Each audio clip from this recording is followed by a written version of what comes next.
رحمت عالم صلی اللہ علیہ وآلہ وسلم نے مزدوروں کے بارے میں کیا کہا؟ اگر تمہارا کوئی بھائی غلام نہیں، یا وہ تمہارا غلام نہیں ہے، تمہارا بھائی ہے، اگر تمہارا کوئی بھائی تمہارے متحد ہو جائے تو پھر تمہیں یہ ڈیوٹی ہے تمہاری کہ انہیں وہی کھانا دو جو تم خود کھاتے ہو، انہیں ویسا لباس دو جو تم پہنتے ہو، اور ان سے مشقت والا کام نہ لو جو ان کی جان سے قوت سے زیادہ ہو، ایسا کام ان سے مت کراؤ، اور اگر ان سے کوئی ایسا کام لینا پڑی جائے تو پھر تم بھی ان کے ساتھ شامل ہو جاؤ، یعنی مل کر وہ سخت کام کر لو، اور اس کمزور بندے کو مصیبت میں مت ڈالو۔ اور دوسری طرف میرے آقا صلی اللہ علیہ وآلہ وسلم ارشاد فرمائے، جس سے جو معاوضہ طے ہو جائے، کام پر لگانے سے پہلے معاوضہ طے کر، یہ اصول ہے اسلام کا۔ یہ نہیں کہ آجا بس کر رہا ہے، نہیں، کام پر کھڑا ہونے سے پہلے معاوضہ طے کر، اور جو معاوضہ طے ہو گیا اس کو مزدور کا پسینہ خشک ہونے سے پہلے ادا کر۔ تاخیر کرنے والے کو اسلام معاف نہیں کرے گا۔ وہ ضرورت مند ہے، اس نے بچے کے لیے دودھ لے کے جانا ہے، اس نے گھر میں سبزی لے کے جانا ہے، اس کا ذریعہ معاش ہی یہ ہے، اور آپ کہتے ہیں ہفتے کو دوں گا، اتوار کو دوں گا، تو کہاں آئے گی؟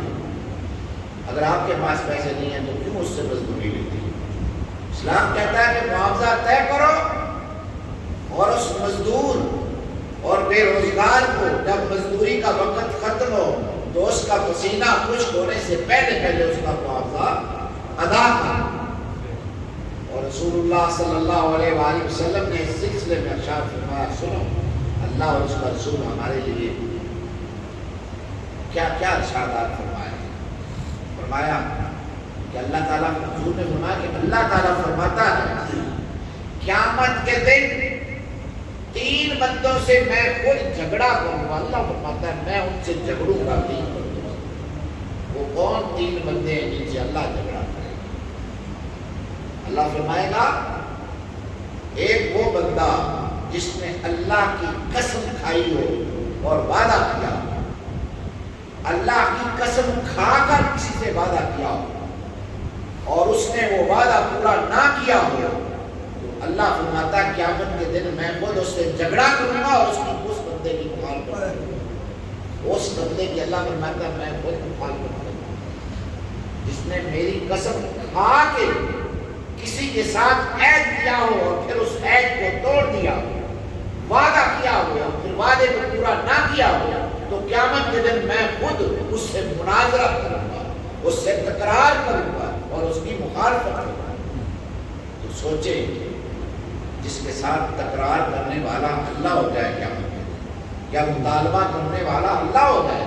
کہ تم نے یہ کام کیوں نہیں پورا کیا، تو اس کا حال قیامت کے دن کیسا ہے؟ اپنی قسمیں مت کھاؤ، اور اگر کھا لو تو اپنی قسم کو پورا کرو اور اپنے عہد کو پورا کرو۔ اگر تم نے قسمیں کھا کر اپنا عہد پورا نہ کیا تو سمجھ لو کہ کل قیامت والے دن اللہ تمہارے ساتھ تکرار کرے گا کہ تم نے ایسا کیوں کیا۔ اور اگلی بات سنو، فرمایا جس بندے نے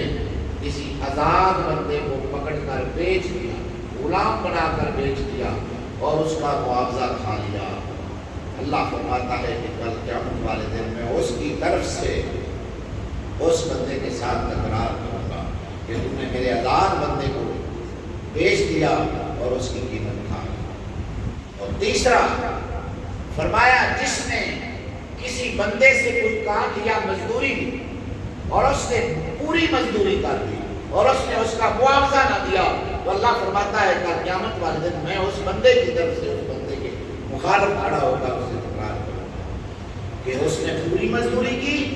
اور تو نے اس کا پورا معاوضہ نہ دیا، تو وہ جو تو نے ظلم کیا ہے تو آج پھر تم نے اس ظلم کا بدلہ دیا ہے۔ اس سے پہلے کہ حشر قائم ہو اور ہم اللہ کی بارگاہ میں پابا زنجیر پیش کیے جائیں اور خود اللہ ہم سے مطالبہ مزدوروں کے حقوق کا مطالبہ کرنے لگ جائے، ہمیں کسی مزدور کا حق نہیں ماننا چاہیے، کسی مزدور کی مزدوری لیٹ نہیں کرنی چاہیے اور اس میں تاخیر نہیں کرنی چاہیے۔